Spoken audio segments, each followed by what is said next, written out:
우리의 영혼육을 바꾸는 주님의 말씀으로 인해서 주님, 우리의 생명이 주님의 생명으로 바뀌는 놀라운 거듭남을 경험하게 하여 주시었고, 말씀만이 우리의 심령에 뜨거운 하나님의 능력으로 변화될 수 있도록 주님, 이 시간 성령을 통하여 친히 말씀하여 주셔서 하나님께서 주시는 말씀을 우리의 가슴에 담을 수 있도록 우리의 심령을 만져 주시옵소서. 이 모든 말씀 우리 구주 예수님의 이름으로 기도드렸습니다. 아멘. 이 독일에 그 슈타인베르크라는 그 유명한 화가가 있는데요, 이분의 눈에 어느 날 그 예쁜 그 집시 소녀 하나가 이렇게 눈에 들어옵니다. 그래서 이 화가가 초상화를 그리기 위해서 그 소녀를 자신의 화실로 초대하였습니다. 그 다음 날 이제 이 소녀가 이제 화실에 찾아왔는데 그 화실 구탱이에 반쯤 그리다만 그림을 발견합니다. 그러면서 이렇게 물어보는 거예요. 저 사람은, 그 그림 안에 있는 사람은 누구예요? 이 화가가 예수 그리스도입니다. 아니, 저 사람은 얼마나 악하길래 저런 벌을 받았나요? 그 십자가에 못 박힌 예수님의 모습을 보고 그런 질문을 했던 것 같습니다. 근데 화가가 이렇게 얘기합니다. 그렇지 않다고. 실제로는 매우 선한 분이시고 이 세상에서 가장 친절한 분이시고 정말로 다른 사람을 위해서 그는 죽으셨더라고, 이렇게 설명을 합니다. 그럴 때 이 소녀가 이렇게 물어봤다는 거예요. 그럼 저분이 선생님을 위해서도 죽으셨나요? 이렇게 물어보았는데 이 소녀의 질문에 이 화가의 마음과 양심이 흔들리기 시작했다는 거예요. 왜 그랬을까요? 그는 그리스도인이 아니지만 그 그림을 좋아하는 사람을 위해서 예수님의 십자가 지신 그 그림을 그리고 팔던 그런 화가였는데, 그 소녀가 던진 질문이 그를 정말로 무겁게 압박했고, 그 소녀의 질문으로 인해서 자기 자신을 다시 돌아보며 그리스도를 그의 구주로 영접하게 되었다라고 합니다. 사랑하는 성도 여러분, 사순절 동안에 주님께서 진실로 나를 위해 고난 당하시고 죽으셨는가 하는 질문을 우리 스스로에게 물어보고 살아야 합니다. 주님의 고난과 십자가와 부활을 기념하는 이 사순절 동안 날마다 나를 구원하신 하나님을 내 삶 속에서 기억하기 위해서 우리는 주님을 바라보고 주님을 가까이 해야 합니다. 하나님께서 우리를 구원하시기 위해서 예수님을 십자가의 길을 걷게 하셨던 그 이유와 뜻을 이해하고 그것을 기억하고 기도를 통해 그분의 사랑과 은혜를 우리 마음과 영혼에 새기는 그런 기간이 바로 사순절의 기간입니다. 디도서 2장 14절에 주님께서 우리를 위해서 하신 일을 잘 말해주고 있는데 우리 다 같이 읽어보겠습니다. 그가 우리를 대신하여 자신을 주심은 모든 불법에서 우리를 속량하시고 우리를 깨끗하게 하사 선한 일을 열심히 하는 자기 백성이 되게 하려 하심이라 라고 기록되어 있는 것이에요. 자, 여기에 주님의 뜻과 우리에게 바라시는 그 모든 것들이 담겨 있다는 거예요. 주님께서는 우리를 대신하여 자신을 주신 그 이유가 우리를 모든 불법에서 구속하시고 구원하시기 위하시고 우리를 깨끗하게 하셔서 어떻게 사용하셔요? 선한 일을 열심히 하는 주님의 백성이 되게 한다라고 성경이 가르쳐주고 있다는 거예요. 하나님의 말씀은 우리의 삶이 하나님으로부터 구원받은 사람으로 그분의 온전한 자녀와 백성이 되어야 한다는 것을 가르쳐주고 있다라는 거예요. 그래서 성경이 구원의 하나님께서 우리를 모든 불법에서 자유하게 하시기 위해서 예수님을 이 땅에 보내주셨고 그분은 하나님의 뜻을 이루셔서 우리의 죄를 대속하셨다는 거예요. 그 근본적인 주님이 오신 그 이유에 대해서 요한복음은 이렇게 말씀을 하십니다. 하나님이 세상을 이처럼 사랑하사 독생자를 주셨으니 이는 그를 믿는 자마다 멸망하지 않고 영생을 얻게 하려 하심이라. 하나님께서 주님을 이 땅에 보내주신 그 이유, 주님을 십자가의 길을 걷게 하셨던 그 이유가 하나님은 사랑하시기 때문이라는 거예요. 하나님이 우리를, 인간을 사랑하신다라고 말씀하시는 거예요. 사랑하시기 때문에 멸망과 심판에 처한 우리를, 인간을 그냥 두지 않고 구원하시기 위해서, 구해주시기 위해서 주님이 십자가를 지시고 사망과 죽음을 이기시고 부활하셨다는 것이에요. 그 부활하신 그 증거가 하나님께서 우리를 사랑하시는 것을 확증하게 하신 것이라고 로마서 5장 8절의 말씀이 이렇게 선포하고 있는 거예요. 우리가 아직 죄인 되었을 때에 그리스도께서 우리를 위하여 죽으심으로 하나님께서 우리에 대한 자기의 사랑을 확증하셨느니라. 뭐를 확증했다고요? 하나님의 사랑을. 하나님께서 우리를 너무나도 사랑하셔서 자기의 아들의 생명을 주어서 우리로 하여금 생명을 얻게 하셨다는 것이에요. 그래서 예수님이 이 땅에 오신 그 이유가 하나님 아버지의 뜻을 받들어서 우리들에게 생명을 주어 구원을 얻게 하는 것. 왜냐하면 주님은 그것이 하나님 아버지를 기쁘게 하시는 일이라는 것을 너무나도 잘 알으셨다는 거예요. 디모데전서 2장 4절의 말씀에 이렇게 말씀하십니다. 하나님은 모든 사람이 구원을 받으며 진리를 아는 데 이르기를 원하시느니라. 이게 디모데전서 2장 4절의 말씀이에요. 요한복음에서는 예수님께서 이렇게 말씀하십니다. 요한복음 3장 17절의 말씀은 하나님이 그 아들을 세상에 보내신 것은 세상을 심판하려 하심이 아니요 그로 말미암아, 예수님으로 말미암아 세상이 구원을 받게 하려 하심이라. 예수님은 정확히 하나님의 뜻을 알고 이 땅에 오셔서 하나님의 뜻을 성취하셨다는 거예요. 그리고 이 땅에 오셔서 세상을 구원하시려는 그 하나님 아버지를 알려주신 것이 바로 우리 주님이시라는 것이죠. 성경에서 예수님과 하나님을 아는 것이 바로 영생이라고 성경은 가르쳐 줍니다. 금방 우리가 읽은 요한복음 3장 17절의 말씀을 뒤집으면요 17장 3절을 보면 그렇게 써 있어요.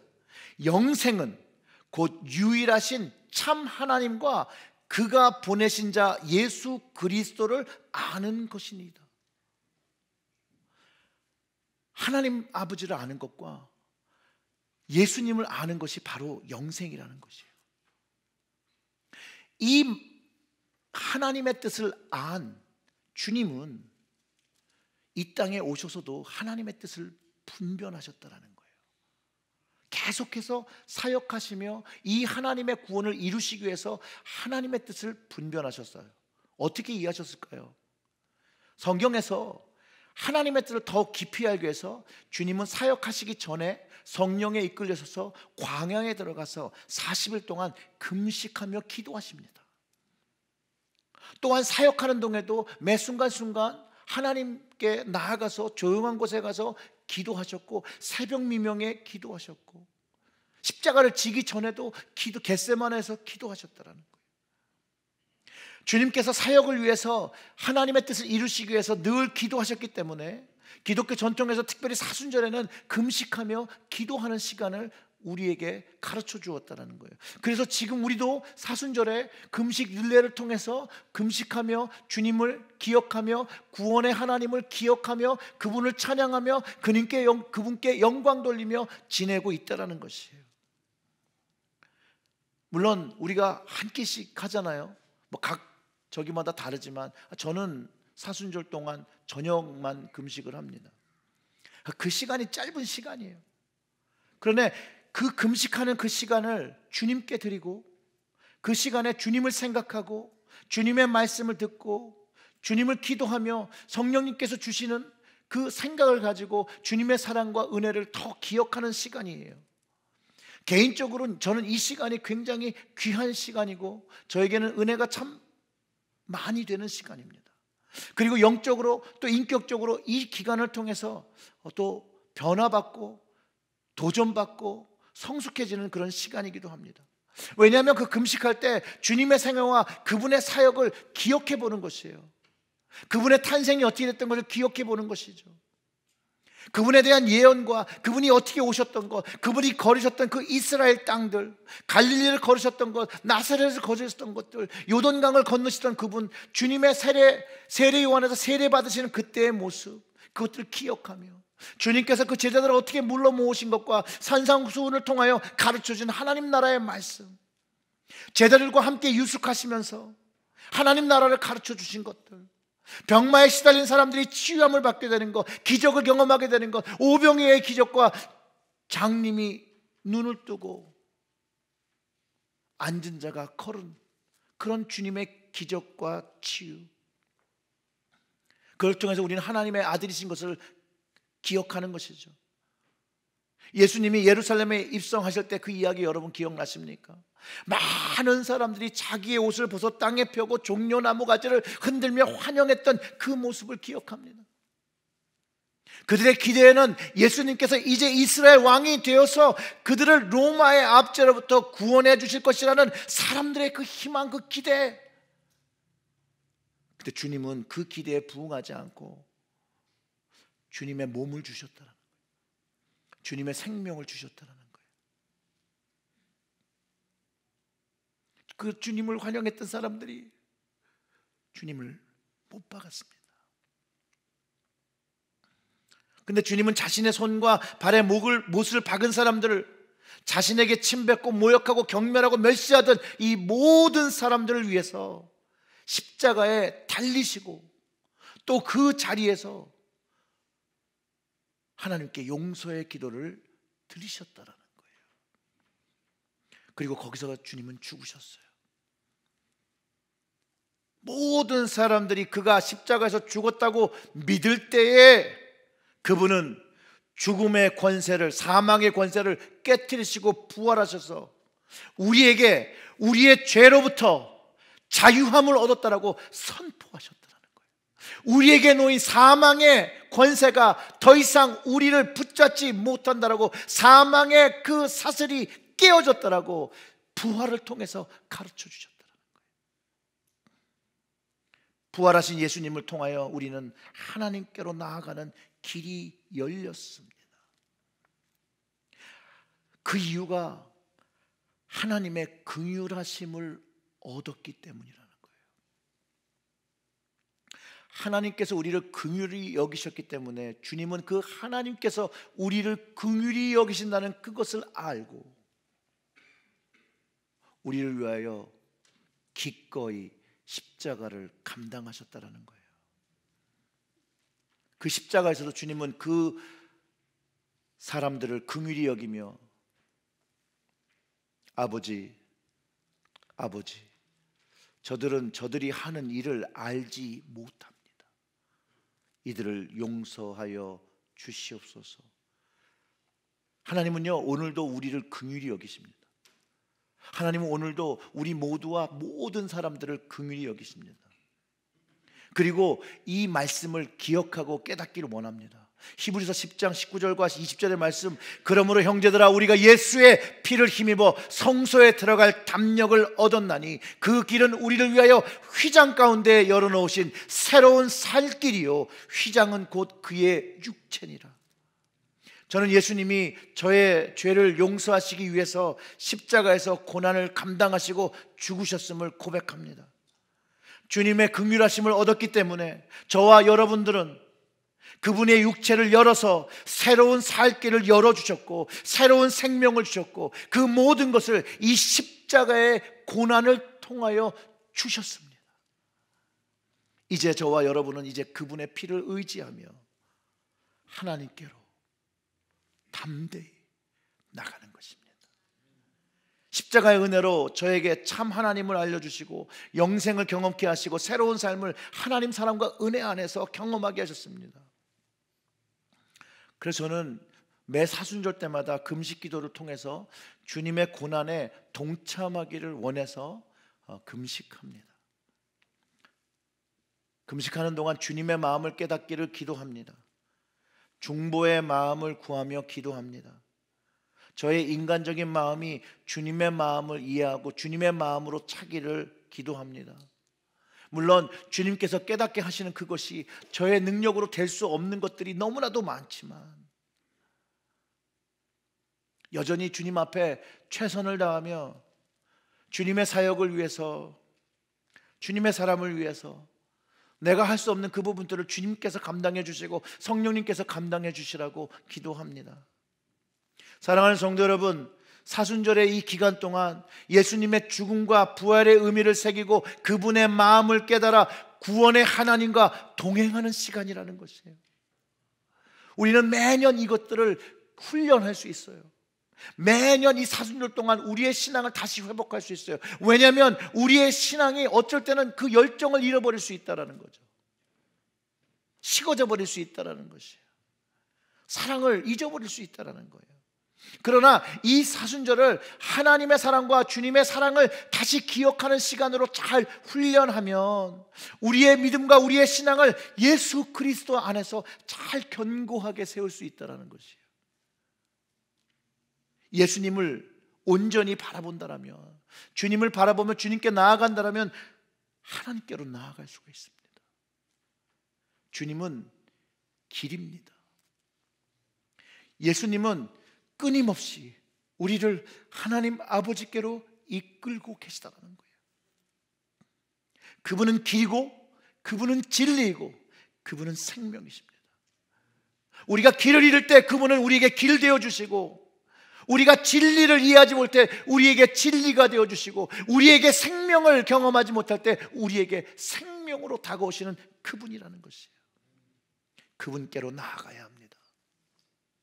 오늘 본문의 말씀, 그 18절과 19절의 말씀을 보면 이렇게 말씀하십니다. 그런즉 한 범죄로 많은 사람이 정죄에 이른 것 같이 한 의로운 행위로 말미암아 많은 사람이 의롭다 하심을 받아 뭐에 이르렀다고요? 생명에 이르렀느니라. 한 사람이 순종 아니함으로 많은 사람이 죄인 된 것 같이 한 사람이 순종하심으로 많은 사람이 뭐가 돼요? 의인이 되었다라는 거예요. 예수님께서 순종하심으로 인해서 우리가 생명을 얻었고요, 예수님께서 순종하심으로 말미암아 우리가 하나님 앞에 의인이 되었다라는 것이에요. 근데 바울이 이것을 설명하기 위해서 한 범죄로 많은 사람이 정죄에 이른 아담의 이야기를 합니다. 우리가 흔히 아는 원죄에 대한 이야기죠. 사실 많은 사람들이 이 원죄에 대한 고민을 하고 갈등을 합니다. 저에게도 참 어려운 부분이었어요. 원죄가 도대체 뭐예요? 도대체 아담의 죄가 나랑 무슨 상관이 있는 겁니까? 아담이 한국 사람도 아니잖아요. 그리고 왜 아담의 죄가 무슨 21세기 살아가는 나에게 무슨 적용이 되느냐, 이런 질문을 제가 많이 받아요. 그럼 우리가 한번 아담의 죄가 무엇인지 한번 생각해 보면 여러분들이 잘 아시는 이야기죠. 하나님이 아담을 에덴 동산에 두시고 그것을 지키고 다스리게 하셨습니다. 그게 첫 번째 거예요. 그 다음에 하나님께서 이렇게 말씀하십니다. 창세기 2장 16절과 17절을 통해서 이렇게 말씀하시는데, 여호와 하나님이 그 사람에게 명하여 이르되 동산 각종 나무의 열매는 내가 임의대로 먹되 선악을 알게 하는 나무의 열매는 먹지 말라. 내가 먹는 날에는 반드시 죽으리라 하시니라. 아담에게 두 가지 명령을 했다고 그랬죠. 하나는 에덴 동산을 지키고 다스리게 하는 거, 두 번째로는 그 동산의 모든 과일들은 먹을 수 있는데 선악을 알게 하는 나무의 실과는 먹지 말라고 합니다. 이게 아담에게 주신 하나님의 성약, 거룩한 약속, 부르심입니다. 그가 지켰어야 되는 거죠. 그런데 이 하나님과 맺은 이 성약을 깨트렸다라는 거예요. 유혹을 참지 못했죠. 누구의 유혹을 참지 못한 거죠? 아내?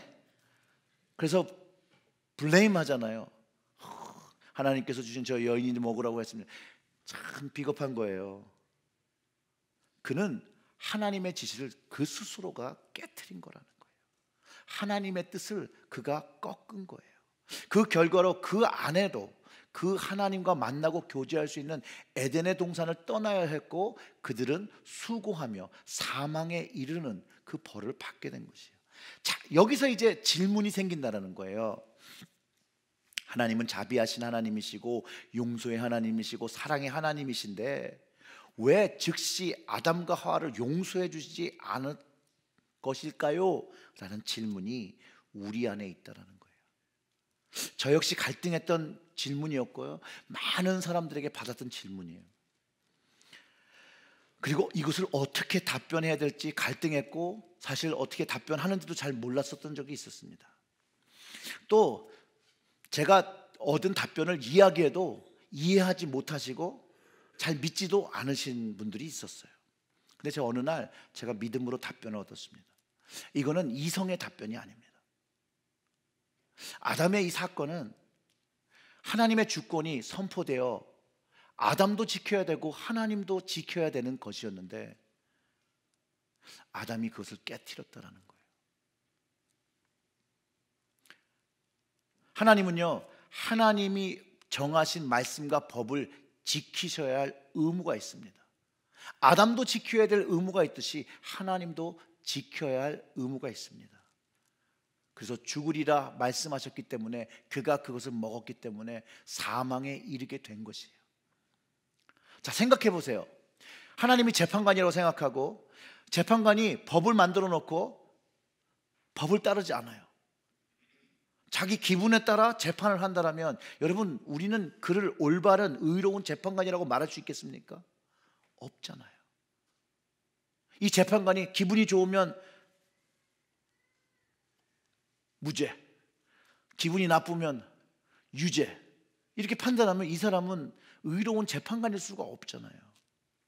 그런데 하나님은 거룩하시고 올바르시고 의로우신 하나님이라는 거예요. 그래서 하나님께서 세우신 그 법을 바꾸지 않고 하나님이 세운 그 법을 하나님도 지키신다라는 거예요.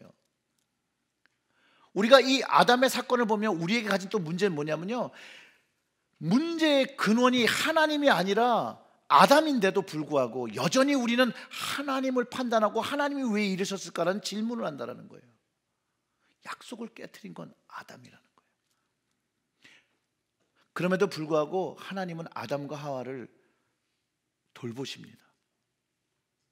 왜냐하면 하나님께서 그와 맺은 언약은 거기에 또 사랑이라는 언약이 함께 있었기 때문입니다. 하나님 앞에 범죄했지만 하나님은 이 사랑의 언약 관계 속에서 아담과 하와를 살리기 위해서 에덴 동산을 떠나가게 하셨어요. 그 이유는 바로 생명나무가 있어서 그렇습니다. 사망을 가진 채로 생명의 열매를 맺었을 때 영원한 사망의 생명을 갖기 때문입니다. 하나님의 구원의 계획이 있었기 때문에 에덴 동산에서 나가게 하죠. 그리고 그곳을 지키게 합니다. 우리도 하나님의 이 사랑의 언약 속에 같이 묶여 있습니다. 이 사랑의 관계는요, 남편과 아내의 관계라고 성경을 통해서 가르쳐 주셨습니다. 우리가 하나님을 전심으로 사랑해야 되는 이유가 여기에 있다라는 거예요. 말씀을 통해서 배웠어요. 아담이요, 그 하나님의 약속을, 하나님의 법을 깨트릴 때 아담은 하나님을 생각하지 않았습니다. 만약 그가 하나님을 전심으로 사랑하고 신뢰했다면 그 약속을 깨트리기 전에, 그것을 먹기 전에 하나님을 먼저 찾았어야 한다는 거예요. 하나님을 불러서 도움을 청할 수 있었다라는 거예요. 하지만 하지 않았다라는 것이에요. 그리고 그가 죄를 지으려고 결심했을 때 사실 그 마음속에 하나님이 없었다라는 거예요. 마찬가지로 우리도 죄를 지을 때 우리 마음 안에 하나님이 없다라는 거예요. 그 마음에 하나님이 있어도 그 순간에 하나님을 버리고 하나님을 모른 채 하며 죄를 짓는 것이 이 아담의 원죄와 동일하다라는 것이에요. 또한 아담이 지은 것이라는 거예요. 우리도 가지고 있는 동일한 죄라는 것이에요. 자, 이런 것이 있다라는 거예요. 대형교회 목사들 중에 스캔들이 일어납니다. 그러면서 우리가 고민하잖아요. 와, 왜 그런 부흥을 경험하고 하나님의 역사를 경험한 왜 이런 목사님이 이런 일들을 벌이시는 거지? 라고 우리가 스스로 질문하고 저도 질문을 하잖아요. 그런데 그들이 죄를 지을 땐 둘 중에 하나, 그 마음의 중심에 하나님이 없었던가, 아니면 그 죄를 지을 때 그 마음에서 하나님을 모른 채 하며 버렸을 것이라는 거예요. 이것이 하나님과의 관계를 깨뜨렸다라는 거예요. 이게 원죄라는 것이에요. 모든 사람이 가지고 있는 죄라는 거예요. 그런데 왜 아담의 것이 우리에게 전해진 것에 대해서 이야기할 때 이것을 상징적인 의미를 담고 있다는 거예요. 아담이요, 원어로 보면 모든 사람이라고도 지칭하고 있습니다. 모든 인류가 하나님의 사랑을 얻었다라고 성경이 이야기하고, 또 그 모든 인류가 그 원죄로 인하여 하나님의 그 사랑의 계약을 깨뜨렸다라고 얘기하기도 한다는 것이죠. 모든 세상의 인류가 자기 마음속에 하나님을 두지 않고 그 마음속에서 하나님을 버린다는 이야기도 이해될 수 있습니다. 그러니 반대로 하나님이 원하시는 뜻은 우리가 하나님을 사랑하며 하나님을 섬기며 살아가는 것을 원한다는 거예요. 하나님께서 우리를 사랑하는 것 같이. 원죄가 아담을 통해서 들어온 것이 인정되고 그 죄로 사망에 이른 것이 이해되어지게 되면 오늘 바울을 통해서 거기에 더 놀라운 비밀이 있다는 것을 깨닫게 됩니다. 왜냐하면 하나님의 그 신비한 하나님의 뜻이 우리에게 새로운 구원의 문을 열고 있다는 것이에요. 로마서 5장 12절의 말씀이 그러므로 한 사람으로 말미암아 죄가 세상에 들어오고 죄로 말미암아 사망이 들어왔나니 이와 같이 모든 사람이 죄를 지었으므로 사망이 모든 사람에게 이르렀느니라 라고 얘기하면서 죄와 사망이 한 사람을 통해서 모든 사람에게 멸망이 이뤘다면 동일한 하나님의 방법으로 한 사람으로 말미암아 죄에서 자유함을 얻고 사망을 이기고 생명과 구원에 이른다는 말을 하고 있다는 것이에요. 이게 하나님이 정하신 법이라는 거예요. 이것은 하나님의 마음이고 하나님의 주권이라는 거예요. 우리에게는 그 선하신 하나님과 의로우신 하나님을 판단할 수 있는 그 옳은 것이, 그 정한 것이 우리의 마음에 1도 없다라는 사실입니다. 근데 하나님은 참 놀라워요. 우리가 신앙생활을 하면서 하나님이 원하시는 부분들, 하나님께서 이렇게 이 세상 속에도 많이 숨겨놓은 것을 볼 수 있는데, 우리를 성경에서 양이라고 많이 표현하잖아요. 이 양의 습성이 참 재미나요. 양의 습성은 주위의 것들을 따르는 습성이 있어요. 그러니까 한쪽 양이 움직이면 그 주변에 있는 양들이 다 쫓아가는 거예요.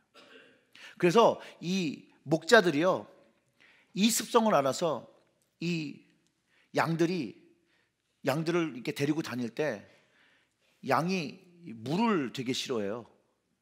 그래서 개울가만 나오면 건너지 않는다고 해요. 근데 굉장히 숙달된 이 목동은 뭐를 잡냐면 가장 어린 양 새끼를 잡습니다. 그리고 어깨에 둘러 맵니다. 그리고 그 시냇물을 걸어갑니다. 그럼 어미가 쫓아오겠죠. 그럼 누가 쫓아오겠어요? 그 주변에 있는 양들이 쫓아오고 전체 무리가 그 시냇가를 건너게 된다라고 해요. 더 재미난 이 양의 습성을 시험을 하면 이렇다는 거예요. 양이 한 무리 이렇게 한 줄을 막 이렇게 지나가고 있잖아요. 그러다가 중간에 어디다 가는 곳에 뭐 장애물을 두거나 이 지팡이 이렇게 탁 대면 양이 고개를 폴짝 넘어가겠죠. 그죠? 그럼 뒤 양도 이 지팡이가 있으니까 폴짝 넘는다는 거예요. 근데 뒤에 있는 놈이 얘가 앞에 있는 게 뭔지 모르고 얘가 폴짝 넘는 걸 보면 그냥 이 지팡이와 상관없이 폴짝 넘는다는 거예요. 그 어느 순간부터 이 지팡이를 빼버리면 지팡이가 없음에도 불구하고 앞에 애가 점프해서 넘어가는 것 때문에 이 양들이 이 끝이 끝날 때까지 아무런 장애물이 없지만 그거를 따라 뛴다라는 거예요. 아담의 죄가 들어왔던 게 이런 거라는 거예요. 아담이 하나님의 언약을 깨트리고 다른 길로 나아간 것을 이렇게 표현하고 있는 것이에요. 그래서 그 아담을 보면서 가는 모든 양들은 하나님에게서 죄를 지며 멀어져 갔다는 거예요. 그래서 이사야를 통해서 이렇게 기록하고 있어요. 53장 6절에 우리는 다 양 같아서 그릇 행하여 각기 제갓길로 갔거늘, 이렇게 얘기하잖아요. 성경의 죄란 얘기는 하나님에서 벗어남, 그 하마티아라고 얘기하는데, 이 영적에서 벗어나 영적인 방향성을 잃어버린 것이 바로 죄라고 가리키고 있고, 그 하나님과의 관계를 벗어난 그 타락함이 아담으로부터 시작됐고 있다는 거예요. 아담은 하나님이 가시기 원하는 그 길을 택한 것이 아니라, 하나님의 뜻에 순종한 것이 아니라 자기가 원하는 것을 선택하고 자기가 원하는 길을 갔다라고 성경이 기록하고 있고, 그게 죄였고 그것이 사망에 이르게 했다라는 거예요. 앞에 가는 양이 잘못된 길로 가게 되면 뒤로 가는 양들도 다 그를 쫓아서 간다라는 것이에요. 한 사람으로 인해서 사망으로 가고 있다라는 것이에요. 멸망으로 가고 있다라는 것이에요. 그런데 그 멸망으로 가는 그 자리에서 누군가 하나가 그 안에서 하나님의 방향으로 방향을 틀면, 그 뒤에 있는 양도 같이 따라서 방향을 바꾼다라는 거예요. 이것이 예수님께서 이 땅에 오신 이유라는 거예요. 사망으로 가고 있는 우리를 위하여 사망과 그 심판의 길에 그 안으로 들어와서 예수님이 하나님의 방향으로, 생명의 방향으로, 구원의 방향으로 뛰어서 우리도 그를 보고 하나님께로 돌아갈 수 있게 하셨다라는 거예요. 여러분, 그게 십자가라는 거예요. 우리를 사망의 길에서 생명의 길로 돌리려고 오셨다라는 거예요. 그래서 양들의 주목을 받기 위해서 하나님은 예수님께 그 무리의 죄악을 담당시키고 십자가를 지게 하셨다라는 거예요. 그 십자가의 아픔과 고난과 죽음이 우리가 사망으로 가는 그 길에서 주님을 보고 하나님이 준비하신 구원의 길, 생명의 길로 방향을 바꾸어 나가게 한다는 것이. 왜냐하면 우리 하나님은요, 우리를 구원하기 원하신다는 거예요. 하나님은 인간을 구원하기 원하신다는 거예요. 오늘 본문의 그 15절부터 17절의 말씀을 보면, 그러나 이 은사는 그 범죄와 같지 아니하니 곧 한 사람의 범죄를 인하여 많은 사람이 죽었은즉 더욱 하나님의 은혜와 또한 한 사람 예수 그리스도의 은혜로 말미암아 선물은 많은 사람들에게 넘쳤다는 거예요. 16절에 이 선물을 범죄한 한 사람으로 말미암은 것 같지 아니하니 심판은 한 사람으로 말미암아 정죄에 이르렀으나 은사는 많은 범죄로부터 말미암아 의롭다 하심을 이름이라. 한 사람의 범죄로 말미암아 사망이 그 한 사람을 통하여 왕노를 하였은즉 더욱 은혜와 의의 선물을 넘치게 받은 자들은 한 분 예수 그리스도를 통하여 어디 안에서요? 생명 안에서 왕노릇 하리로다. 아멘. 예수님만이 구원의 하나님께로 돌아가는 방법이라고 바울이 설명하는 것이에요.